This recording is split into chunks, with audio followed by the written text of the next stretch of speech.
Hello everyone, welcome to my YouTube channel. I am Varisha और आज हम बात करने वाले हैं स्ट्रीम सिलेक्शन के बारे में।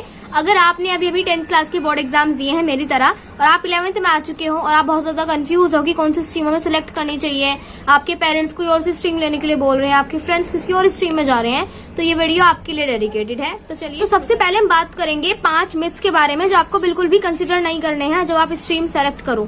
फिर हम देखेंगे कौन सी ट्रिप्स एंड ट्रिक्स है जो आप अपनी अच्छी स्ट्रीम सेलेक्ट कर सकते हो जो आपके लिए बेस्ट रहेगी, और फिर मैं आपको एक स्पेशल टिप देने वाली हूँ। तो स्टार्ट करते हैं। सबसे पहला जो हमारा मिथ है जो हमको बिल्कुल भी कंसिडर नहीं करना है वो है अकॉर्डिंग टू मार्क्स। कि हम क्या करते हैं कि जिसके ज्यादा अच्छे मार्क्स आते हैं उसको साइंस या फिर मैथ्स कॉमर्स दे देते हैं, और जिसके कम मार्क्स आते हैं हम उसको आर्ट्स या फिर ह्यूमैनिटीज वाली स्ट्रीम में भेज देते हैं। ये बिल्कुल गलत है, क्योंकि जो सारी स्ट्रीम्स हैं वो इंपॉर्टेंट स्ट्रीम्स हैं और तीनों ही स्ट्रीम्स इक्वल है। ऐसा नहीं है, मतलब जो एक अच्छा बच्चा होता है, पढ़ने वाला बच्चा, डिटरमाइंड बच्चा जो होता है वो तीनों ही स्ट्रीम्स में एक्सेल कर जाएगा। लेकिन जो पढ़ने वाला बिल्कुल भी बच्चा नहीं है, जो मतलब पढ़ने में जिसका बिल्कुल भी इंटरेस्ट नहीं है, जिसको पढ़ाई बिल्कुल ही पसंद नहीं है, जिसका फील्ड ही कुछ और है, तो उसको अगर आप आर्ट्स में भी भेजोगे ना तो उसके फिर भी कम ही मार्क्स आने वाले हैं। ये बिल्कुल मेरी बात नोट कर लेना, ठीक है। तो अगर आप अपनी स्ट्रीम जो है मार्क्स के अकॉर्डिंग देखोगे कि भाई अच्छे मार्क्स आ रहे हैं तो उसको साइंस में भेज दो, जो पढ़ाकू बच्चा होता है वो साइंस अच्छे से कॉप अप कर लेगा, तो ये चीज बिल्कुल गलत है। ऐसा नहीं है। मेरी क्लास में जो 95% प्लस वाले बच्चे हैं ना वो भी आर्ट्स ले रहे हैं, जस्ट बिकॉज मतलब जो ह्यूमैनिटीज सब्जेक्ट है ना वो भी बहुत ज्यादा इंपॉर्टेंट है, उसमें भी बच्चों का इंटरेस्ट हो सकता है जो टॉपर बच्चे होते हैं, ठीक है। और मैं अभी जो है अपनी क्लास में आर्ट्स ही लेने जा रही हूँ 11th क्लास में, ठीक है। तो इसीलिए जो हमारी स्ट्रीम है वो कभी भी इस बेसिस पर मत लेना कि आपके मार्क्स कितने हैं, ठीक है। और ऐसा टीचर्स को भी गलती नहीं करनी चाहिए। कई बार जो हमारे स्कूल्स है उसमें भी टीचर्स ऐसे देखते हैं और रिलेटिव्स पेरेंट्स भी कि तेरे ज्यादा अच्छे मार्क्स है तुझे साइंस में भेज देते हैं, ठीक है। और किसी के इतने ज्यादा गंदे मार्क्स आए हैं, चलो ह्यूमैनिटीज में भेज देते हैं। जैसे ह्यूमैनिटीज तो बड़ा मतलब इजी सब्जेक्ट है कि उसका बच्चा वो अच्छे से पढ़ लेगा जिसके कम मार्क्स आए हैं, ठीक है। तो ऐसी चीज बिल्कुल नहीं है। अकॉर्डिंग टू मार्क्स आपको कभी भी अपनी स्ट्रीम सिलेक्ट नहीं करनी है कि भाई रिजल्ट आएगा जब देख लेंगे, अगर अच्छे मार्क्स आते हैं तो साइंस ले लेंगे, अगर कम मार्क्स आते हैं तो ह्यूमैनिटीज ले लेंगे। तो ये चीज बिल्कुल गलत है, फैक्टर बिल्कुल भी कंसिडर नहीं करना। ये टॉप 1 मिथ है। सेकंड मिथ की हम बात करने वाले हैं वो है फ्रेंड्स, कि हमारे जो फ्रेंड्स हैं वो मतलब स्ट्रीम में जा रहे हैं तो दोस्ती निभानी है, हम भी उस स्ट्रीम में चल पड़ते हैं, ठीक है। लेकिन आपके जो करियर है, आपका जो पाथ है अपनी लाइफ में वो अलग अलग होने वाला है, ठीक है। 10th क्लास तक ही साथ था, ठीक है। मतलब ऐसा होता है बहुत बार कि हमें तो पूरी जिंदगी साथ निभाना है, या फिर मतलब अपने फ्रेंड्स के जो स्ट्रीम लेने हैं हम तो वही क्लास 11th में स्ट्रीम ले लेंगे, तो ऐसा बिल्कुल भी नहीं है। उनका स्ट्रीम, उनका इंटरेस्ट, आपका इंटरेस्ट अलग अलग हो सकता है, ठीक है। और ये लाइफ का डिसीजन है, बहुत बड़ा डिसीजन नहीं है, हाँ हालांकि मतलब, लेकिन फिर भी एक डिसीजन तो है ना। तो आप इसको एक अपने फ्रेंड पर निर्भर नहीं कर सकते कि भाई मेरा जो फ्रेंड लेगा हम वो भी वही स्ट्रीम जो है कंसिडर कर लेंगे। थर्ड मिथ, टॉप मिथ जो है वो है फैमिली, पेरेंट्स एंड रिलेटिव्स, की जो हमारे पेरेंट्स बोल रहे हैं कि भाई हमारे खानदान में 2 ही ऑप्शन है, या तो इंजीनियर बनो या फिर MBBS डॉक्टर बन जाओ, ठीक है। अगर आप तीसरी चीज कोई चूज करते हो, आर्ट्स चूज कर ले, तो आप यूजलेस हो, ठीक है। तीसरा कोई ऑप्शन तो आपके लिए है ही नहीं, ठीक है। तो जो फैमिली है मतलब पेरेंट्स है उनकी मत सुनना। देखो आज बहुत सारे जो है करियर अपॉर्चुनिटीज खुल गई हैं, डिजिटल मार्केटिंग है ना, यूट्यूबर बन सकते हो आप, बहुत सी चीजें जो है आप आज के वर्ल्ड में कर सकते हो, कोडिंग सीख सकते हो, ठीक है। तो बहुत ज्यादा इंटरेस्टिंग चीज भी है बिसाइड्स स्ट्रीम्स, ठीक है। तो आपको ये जो चीजें हैं ये फैक्टर कंसीडर नहीं करने हैं। फैमिली और जो रिलेटिव्स जिन्हें हम जानते भी नहीं है इस टाइम पे, तो वो भी आ जाते हैं 10th कंप्लीट होने के बाद कि बेटा आपको IAS बनना है तो आपको ये स्ट्रीम लेनी होगी, सरकारी नौकरी है तो आपको इसमें बहुत ज्यादा मतलब फैसिलिटीज मिलती है, सिक्योरिटी मिलती है लंबे टाइम तक, आपको कोई निकाल नहीं सकता, ठीक है। तो चीजें जो आपको कंसिडर नहीं करनी, फैमिली, फ्रेंड्स, पेरेंट्स इनकी नहीं सुननी, it's your decision, so listen to your heart, right, listen to your mind. जो हमारा 4th मिथ है वो है don't consider any stream low. ये किसी भी स्ट्रीम को लो मत समझना। जैसे मैंने बताया कि जो तीनों स्ट्रीम्स हैं वो इक्वल है, इंपॉर्टेंट है, और सभी में जो है इक्वल करियर अपॉर्चुनिटीज हैं। आगे आर्ट्स में बहुत ज्यादा करियर अपॉर्चुनिटीज खुल रही हैं, ठीक है। आप जो है ऑथर कब बन सकते हो अगर आप ह्यूमैनिटीज लेते हो, तो आपको अच्छे आंसर्स बनाने आते हैं तो आप आर्ट्स स्टूडेंट हो, ठीक है। तो बहुत सारी जो स्ट्रीम्स है हमारी, जो तीनों स्ट्रीम है ये इक्वल है, कोई भी स्ट्रीम लो नहीं है कि भाई ये स्ट्रीम लो है, इसको गंदे बच्चे लेते हैं, इसको जिसके कम मार्क्स आते हैं वो लेते हैं। तो तीनों स्ट्रीम्स आर इक्वल। जो 5th मिथ है हमारा वो है don't take any stream for career. अब आप कहोगे कि करियर के लिए तो हम स्ट्रीम चूज करते हैं, आप कह रहे हो कि करियर के लिए जो है स्ट्रीम चूज मत करो। मेरा मतलब यहाँ पर यह है कि करियर आपको 25 से 30 की उम्र में बनेगा, लेकिन स्ट्रीम आप किस उम्र में ले रहे हो, जब आप 14 या फिर 15 या फिर 16 साल के हो, मुझे नहीं पता, ठीक है। तो मतलब ये जो स्ट्रीम का सिलेक्शन का चीज है यहाँ पर आपको लेना है कि जो आपको पसंद है वो चीज लो, ये नहीं कि आपको ये करियर बनाना है तो इसलिए हम ये स्ट्रीम ले रहे हैं। देखो 2 चीजें फैक्टर आपको लेने हैं कि आपको वो सब्जेक्ट पसंद होना चाहिए, फिर आप उसमें करियर भी बनाना चाहते हो तो फिर तो वो स्ट्रीम ले लो।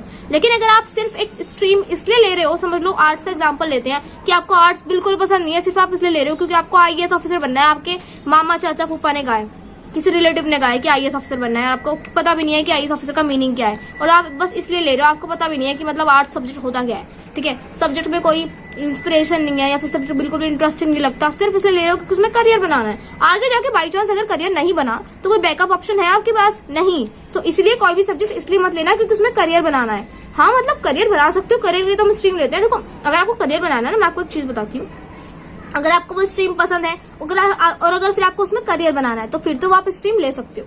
लेकिन अगर आपको मतलब सिर्फ आप वो स्ट्रीम इसलिए ले रहे हो क्योंकि आपको उसको करियर बनाना है, तो वो चीज फिर मत लेना कि भाई स्ट्रीम में बिल्कुल भी इंटरेस्ट नहीं है, सिर्फ करियर बनाने के लिए, आईएएस ऑफिसर बनने के लिए ह्यूमैनिटीज उठा ली। तो ऐसा मत करना। स्ट्रीम में जो है आपको इंटरेस्ट भी होना चाहिए, फिर आपको उसमें करियर भी बनाना है, तो तभी आपको वो स्ट्रीम लेनी है, ठीक है। तो स्ट्रीम कलेक्शन सिर्फ इसलिए मत लेना क्योंकि आपको जो है उसमें करियर परस्यूट करना, अपना करियर बनाना है, परस्यू करना है, ठीक है। तो मैंने 5 मिथ्स यहाँ पे बर्स्ट करे। अगर आप इनकी वजह से स्ट्रीम लेने जा रहे थे तो उस स्ट्रीम को वहीं रोको, उस चीज को एनालाइज करो, और मतलब इन 5 मिथ्स में से अगर आप कोई भी एक मिथ कंसिडर करते हो तो आपकी स्ट्रीम वो गलत होने जा रही है, मेरी बात नोट कर लो, ठीक है। तो इन 5 मिथ्स में से मतलब आपको किसी भी मिथ को कंसिडर नहीं करना है। अब हम बात करेंगे ऐसी टिप्स की कि इन टिप्स से फाइंड आउट कर सकते हो कि आप किस टाइप के पर्सन हो, आप किस स्ट्रीम में जो है फिट करोगे बेस्ट। पहला है इंटरेस्टिंग सब्जेक्ट, जिसमें सब्जेक्ट में आपको इंटरेस्ट है, जिस सब्जेक्ट को आप जो है घंटों घंटों पढ़ सकते हो, उसकी बुक्स समझ लो।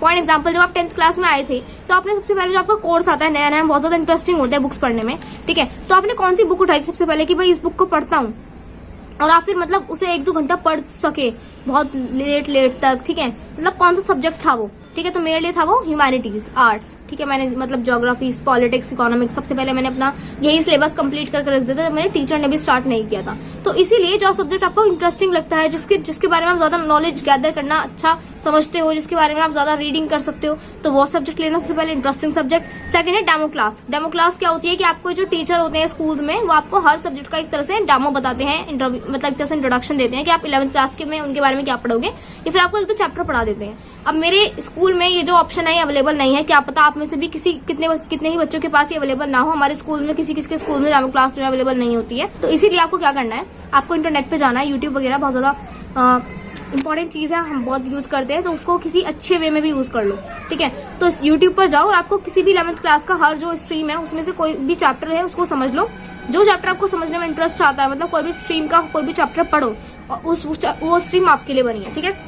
थर्ड वे है कि आप कोई भी चैप्टर पढ़ो 10th का, 11th का, किसी भी स्ट्रीम का, और जिसके बारे में आप करने के बाद ज्यादा आंसर्स राइट कर सकते हो, आंसर्स फॉर्म कर सकते हो, पैराग्राफ्स बना सकते हो, लंबे लंबे पेजेस भर सकते हो, ठीक है। तो जिस सब्जेक्ट के बारे में आपको ज्यादा नॉलेज है, जिस सब्जेक्ट के बारे में आप ज्यादा पुट आउट कर सकते हो, अपने ब्रेन में से निकाल कर उसको कॉपी पे प्रेजेंट कर सकते हो, जिसके बारे में आप ज्यादा लिख सकते हो, तो कोई भी चैप्टर पढ़ा, इकोनॉमिक्स ले लो, साइंस ले लो, बायोलॉजी भी ले लो, मैथ्स ले लो, ठीक है। कोई भी चीज सब्जेक्ट लिया, उसके बारे में जब आप समझ लो आपने 1-2 पेज पढ़ा, उसके बारे में जितना आप जो है बाहर निकाल कर अपने आप में से उसको प्रेजेंट कर सकते हो पेपर पर, जितने पेजेस आप किसी भी सब्जेक्ट के बारे में भर सकते हो, तो जितना ज्यादा पेजेस भरोगे, जितना ज्यादा क्यूरियोसिटी से, जितना ज्यादा इंटरेस्ट से आप लिखोगे, तो वो सब्जेक्ट आपके लिए बनेगा। मेरे लिए है वो ह्यूमैनिटीज, राइट। तो हमने पढ़े कि कौन कौन से मिथ्स आपको बिल्कुल भी कंसिडर नहीं करने अगर आप स्ट्रीम ले रहे हो तो, ठीक है। ये मिथ्स अधिकतर बच्चे हम गलतियां कर देते हैं, ठीक है।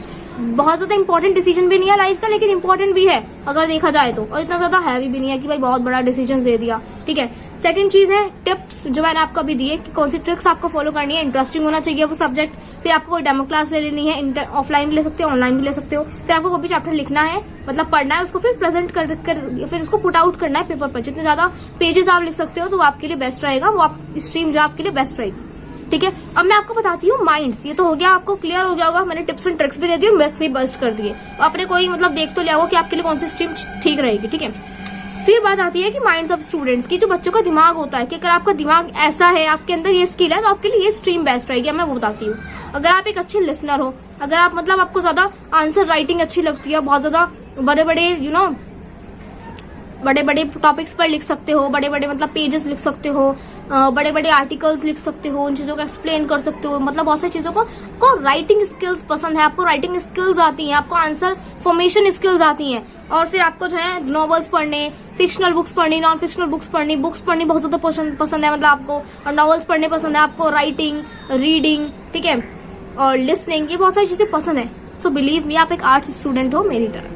फिर हम बात करते हैं मैथ्स और साइंस की, कि अगर आपका माइंड जो आपको बहुत ज्यादा क्वेश्चन सॉल्व करने में मजा आता है, मतलब मैथ्स के क्वेश्चन समझने में मजा आता है, मतलब उसको मतलब जितने ज्यादा आपको क्वेश्चंस दे दें आप उतने ज्यादा क्वेश्चंस को कंप्लीट कर सकोगे। आपको ज्यादा ज्यादा क्वेश्चन सॉल्व करने में मजा आता है। आपके साइंस को जो क्यूरियोसिटी है साइंस को लेकर वो बहुत ज्यादा बड़ी है, तो आप साइंस और मैथ्स के स्टूडेंट हो, ठीक है। तो ये माइंड है मतलब अलग अलग बच्चों को सब्जेक्ट को लेकर, ठीक है।